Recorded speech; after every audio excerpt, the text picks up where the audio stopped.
ไม่ได้พอสบายดีเลยช่วยจะก่อนคือครัวใส่กระบอกลงมูปากก่อนมันสิติดอยู่ว่าแล้วเนาะติดเจ้าชีเลยลงมูปากเลยปากแจ๊กเจ้าชีฟองหนึ่งบุตรเท่นะเจ้าชีมันมื่นแล้วโอ้โหสั่งไงเพิ่นมาเพิ่นหูจักเอาได้ยังพูดเลย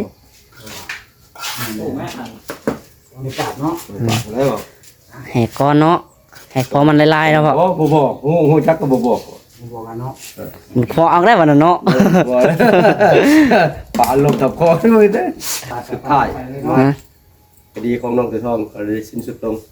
สิ้นสุดแล้วจบแล้วบัดงามเลยน้ำมันในระบาดนี่จบเป็นงามจบแล้วโอ้ยบุญมีเงินอะไรเพิ่นหับทำลายภาษีให้หับเบิดบัดโดยหับทำลายภาษีให้เนาะแกนนัดนิดแต่เอาหลังจากเอาคนออกมาแล้วมื้อ5วันเป็นมาหมัดแกนตอนนั้นโดยแต่ว่าเงินคำก็บ่ได้มากมายดอกเอาสิ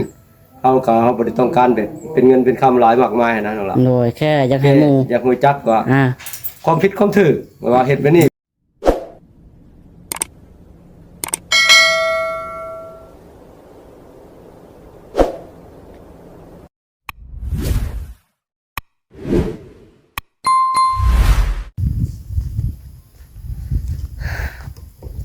พี่น้องเนาะโดยสบายดีและสวัสดีพ่อแม่พี่น้อง FC ที่หักแพงเบิดสุขสู่คนพี่น้องเบิดสมองสู่บอลเนาะพี่น้องเนาะมาพบพ่อกับทางน้องหล่ะอีกคือเก่าคือเดิมพี่น้องเพิ่มเติมมื้อนี้พี่น้องเนาะสิมาอัปเดตให้แม่ FC เบิ่งเนาะมื้อนี้บ่ได้เฮ็ดเวียกเฮ็ดงานเด้อพี่น้องเนาะอยู่ที่เฮือนน้องเอ๋ยทองก็ได้สิมาแจ้งให้ FC เบิ่งก่อนแล้วก็สิไปเบิ่งพุ่นแหละพี่น้องอยู่ที่น้องดาวเนาะสั่งพุดเพิ่นมาเฮ็ดเวียกเฮ็ดงานอยู่ว่าซั่นเนาะมื้อนี้ทางเฮือนน้องเอ๋ยทองหยุดพี่น้องน้องหลาก็บ่ได้เฮ็ดพี่น้องน้องเอ๋ยทองก็ค่าไปเวียกแล้วพี่น้องไปพุ่นแหละอยู่บนงานพี่น้องเนาะอยู่งานดองกับเจ้าพี่น้องงานดองงานญาติพี่น้องนั่นแหละเนาะเลยบ่ได้พากันเฮ็ดเวียกเนาะบ่น้องหลาก็อยู่พี่น้องบ่ได้ไปเนาะอยู่เฝ้าเฮือนเฝ้าซานนี่แหละ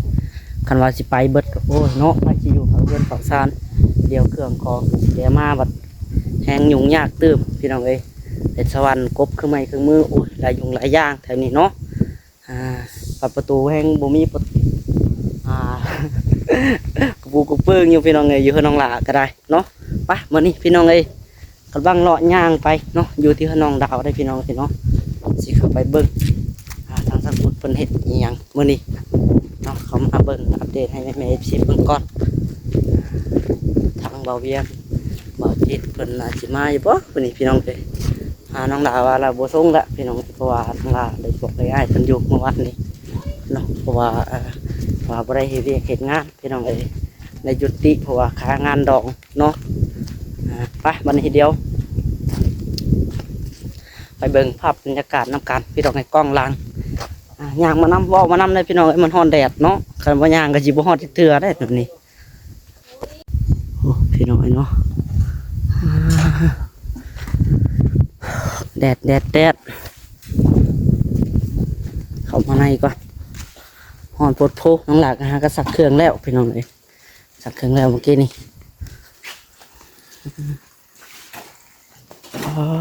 โตมาเห็นงานมาบุช่วยมานี่สบายดีแม่จีก่อนมาเห็นตัวอะไรเด้พี่น้องเนาะชิกอบ่แม่นไอ้สังสิตานเพิ่นก็มาเมื่อนี้เนาะจังได้เมื่อนี้คือมาสายแท้ผู้ช่วยเห็นนายสิตานนั่งท่าตะลนแล้วบ่แล้วว่าสังขุดมาอยู่บ่แล้วว่ามื้อนี้ฮะมาแล้วคาเวียกบ่มาเป็น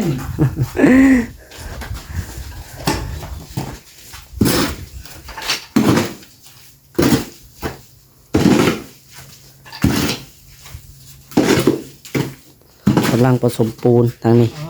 โอ้โหตื่นอีกเฮ็ดตื่นอีกโอ้สบายมันยังตื่นช้าแท้นี่เนาะเฮ็ดตื่นช้าอีกพี่น้องเนาะอ๋อแข่งเรียบร้อยตัวเทมเมื่อวานนี้เหยียบได้เรียบร้อยเดี๋ยวมาเบิ่งก่อนอ๋อต่อสุดยอดเนาะจังกดหนาลีเนาะคักทันทีนี่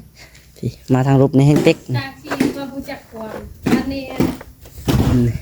เจ็บพื้นมาผู้จักกวนแล้วว่าเจ็บพื้นมาแบบ เจ้าหัว อะไรที่ตัวเนี่ย คักแล้วจังกดเลย พอปวดหัวมาจากว่าดังพุทธคนริมตะวันโอ้ยชงชายเข้าแล้ว อืม ชงชายแล้วเนี่ย ชงชายยัง เอามาเจอมาก็ใช้พื้นเจ็บหัวมาหน้าหรอ ที่บ่อาจิตานนั่นบ่บ่แม่นบ่ พอยอกเนาะเจ็บหัวคือเจ็บหัวแล้วเนาะเจ็บแบบยัง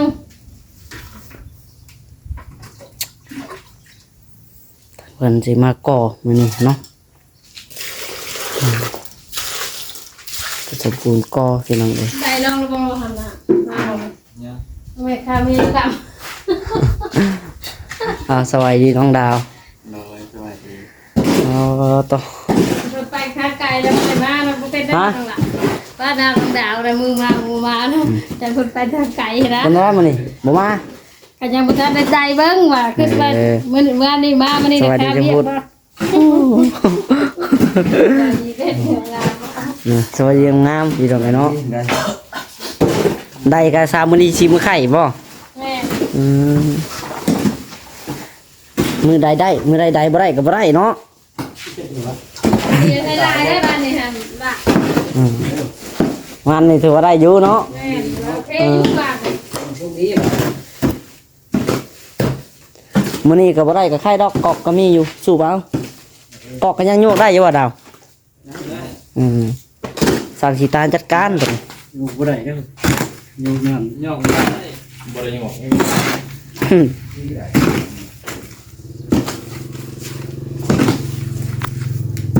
มันได้เอียง ฮะ เอียง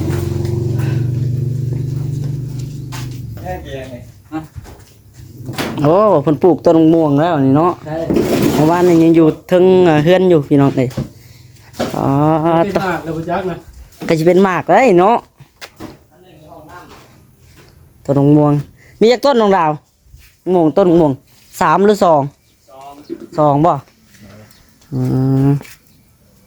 คักแล้วปลูกแถวนี้งามแล้วแล้วบอลแทงน้ำเจ้าสิตั้งวังใดสรุป น่าจะแถวนี้ แถวนั้นบ่วังนั้นบ่ พอเพิ่นป่วยว่า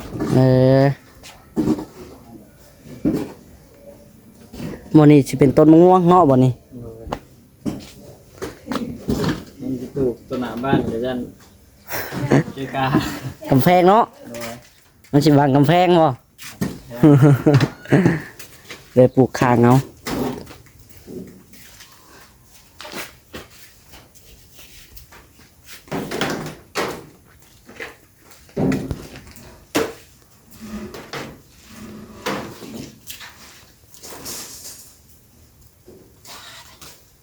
ได้จังพูดปลาโตบัดนี้ ร้อน ฮะ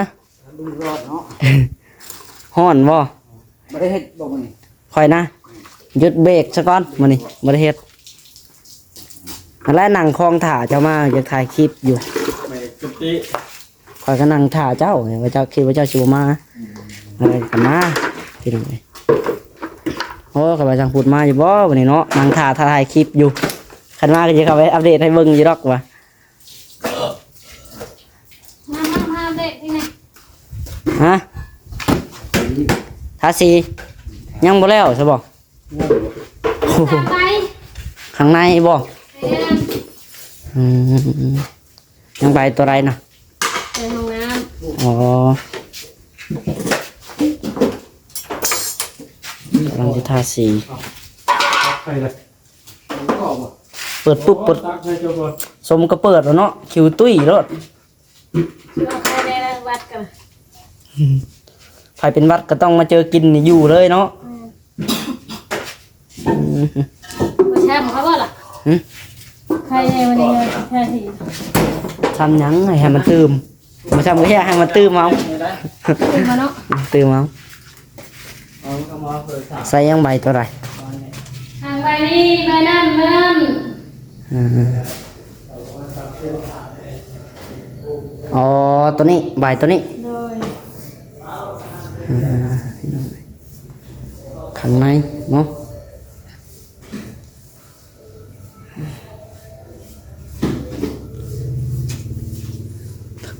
เขาอยู่ไว้น้ำเจ้าดอกก็สวย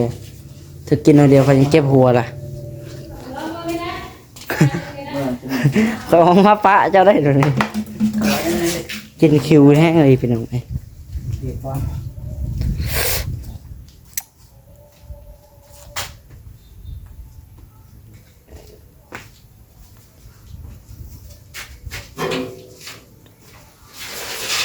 กำลังมัดเพียก ซื้อกระปู กำลังมัดเพียกเด้อพี่น้องมัดเพียกสิก่อตัวนี้ล็อกนี่ก็ก่อบอกก่อหมดเลยบ่ได้ก่อก่อแต่ตัวนั้นเนาะขอติดออกมาได้พี่น้อง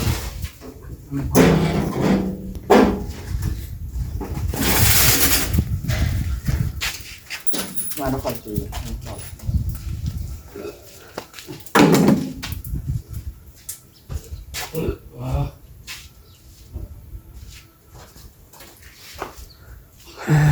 ต่อต่อเพียกเอาเฮาบาไว้เพื่อเฮาสาบเลยเด้โบกเลยจากเส้น2 เส้นพี่น้อง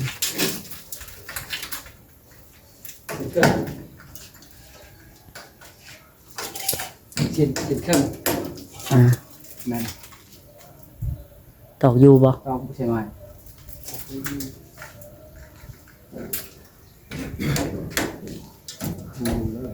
ต้องใช่ไหมทีนี้อ่ะ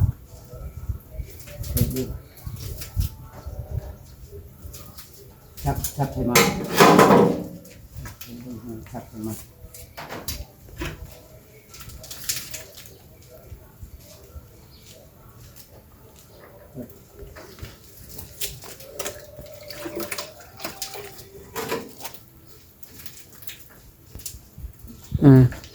ตอกจิกจัน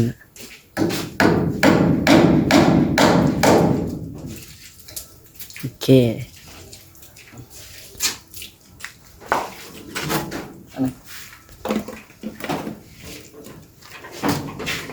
เป็นครึ่งปะ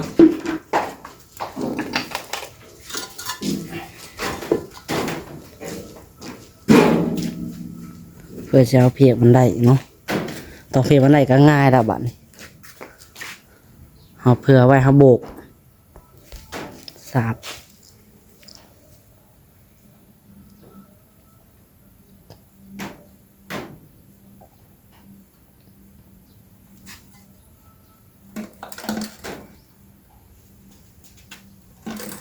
ต่อกระปู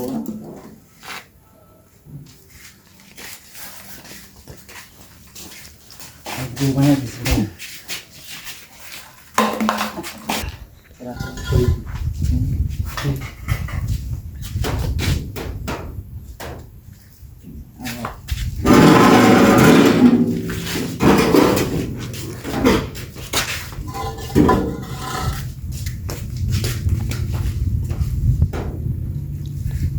ี่เราเวียงที่ว่าอ้ายเป็นบ่มากมื้อนี้เป็นมาได้มื้อนี้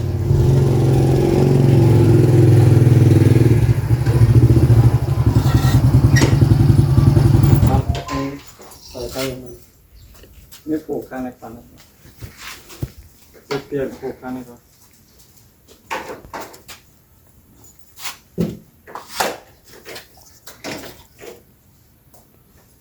บางทีไปใช้วานนี่ก็เห็นมาฮะ วันนี้บสบายปวดหัวก่อน บอก ปวดหัว โอ้ยี่ห้อชาวบ่ต่างกัน ปลาตามจุดไว้ปวดหัวเฉยๆเนาะ เทพื้นแล้วปวดหัวแล้วฮะ โอ้จัง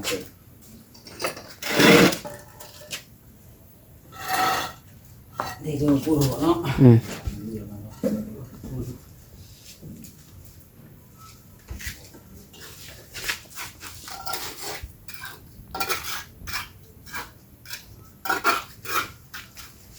พูดหัวได้ฉางสีพูดไปเลยไม่หยอดนะ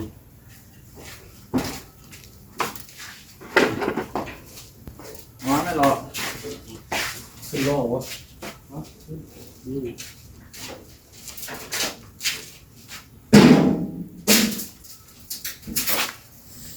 ต่างเพียนจะพุทธ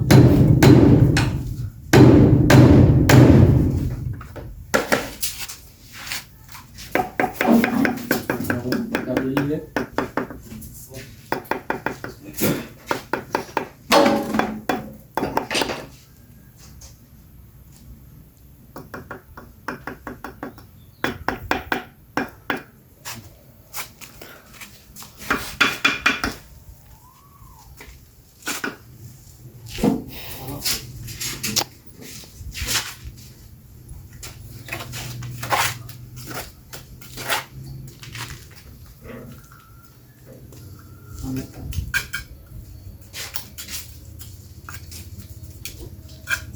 เน็ต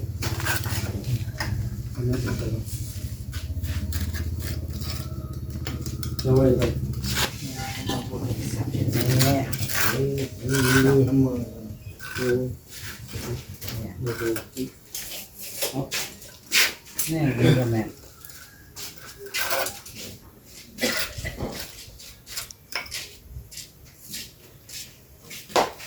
โอ้ทางพอมาละ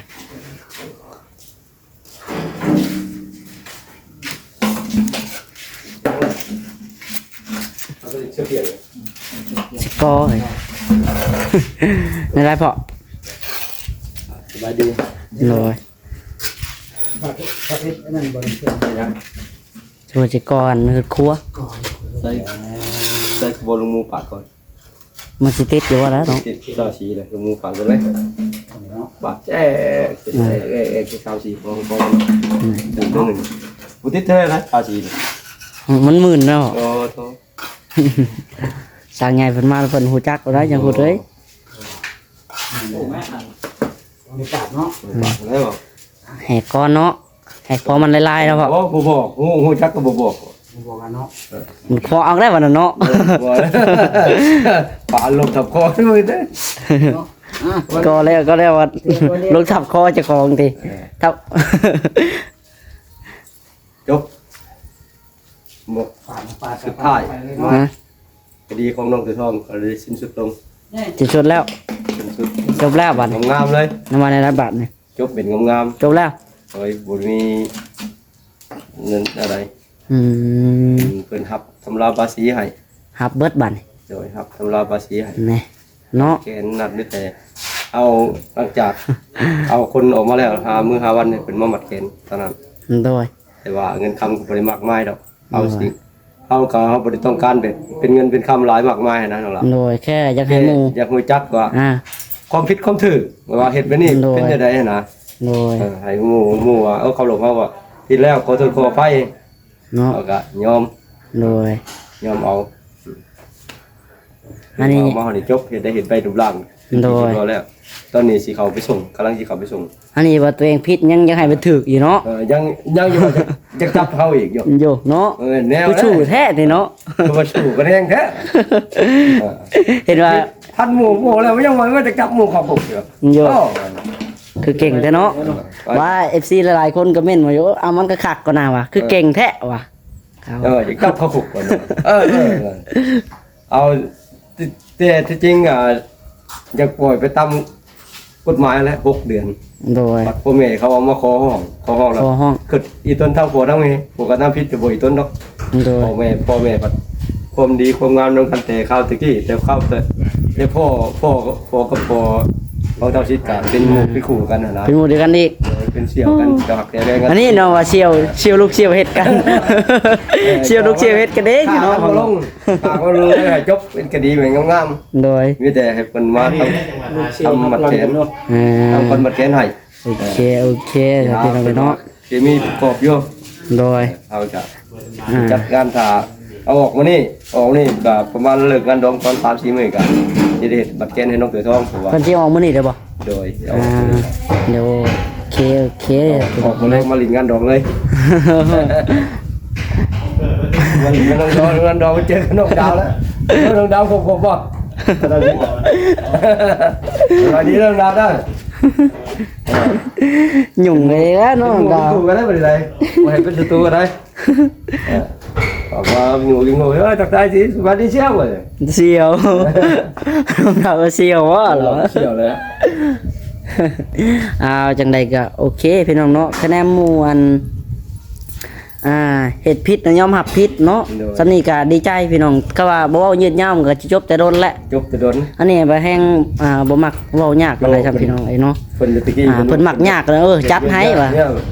ต้องมานํเพิ่นว่าเพิ่นมีเส้นบ่นัดบ่นี่เราท่าทายพอเพราะว่าเฮ็ดสิเอาลีโลก็เส้นก็เส้นเนาะบ่ตอนท่าทายชีวิตเพิ่นก็ไปหมดเมื่อไดเพิ่นมัดเป็น100,000 บาท นี่ มันเป็น100,000 บาทมายอมรับเลยว่ามันเป็น100,000 บาทก็เจ้าหน้าที่บ่ ยังบ่แพ้อยู่ติ บอกประมาณ100,000 200,000กี่แล้วพอพอลินเงินบ่ได้ลินหลายนะเดี๋ยวลินแต่คำว่าพอ โอ้ย ไปหาบ่ได้ก็ได้ แนวตัวเองผิดยังเนาะเว้าหลักฐานไสสิแพ้เนาะผิดยังอยากกลายเป็นถือมันก็ยากเลยพี่น้องไอ้เนาะ มาว่าสิดิลูกจะจับบ่จับพ่อก็จับลูกเขาปลุกหัวย่อ อยากจับเฮาอีกเนาะติโย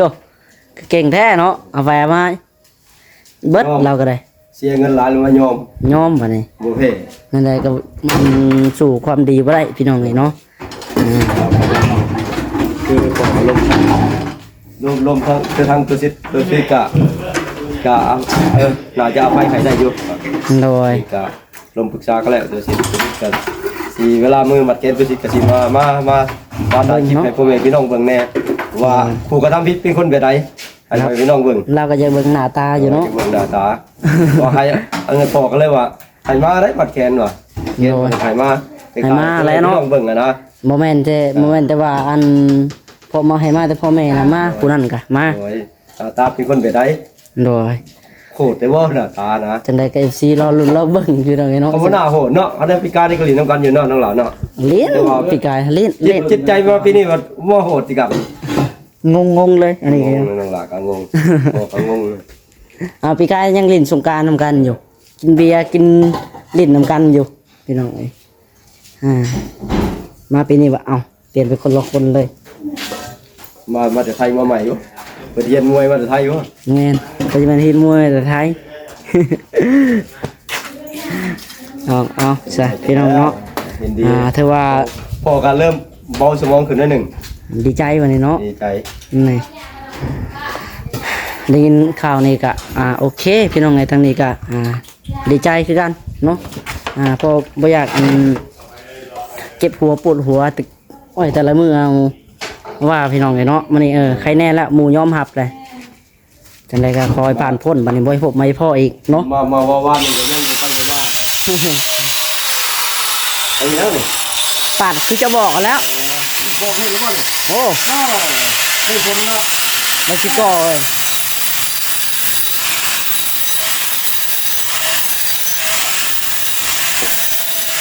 ปาดมันตรงเส้นเลยยังกูเลย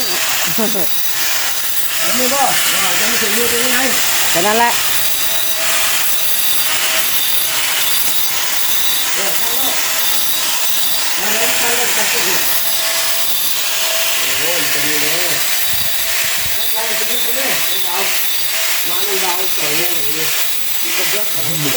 บริกินข้าวไหมเบามาทนนะ มันเริ่มคิดไปยาก โอ้ยมันห้อนเลยนี่เนาะนั่นแหละช่างพูดเลยมันยังติดเสาตัวนี้ก็จะลืมเลยปาดกันได้นี่เด้อทางกีตานเดี๋ยวพ่อก่อหอดเด้อปาดก้อนตัวนี้กันมัดเสียกเลยฮะ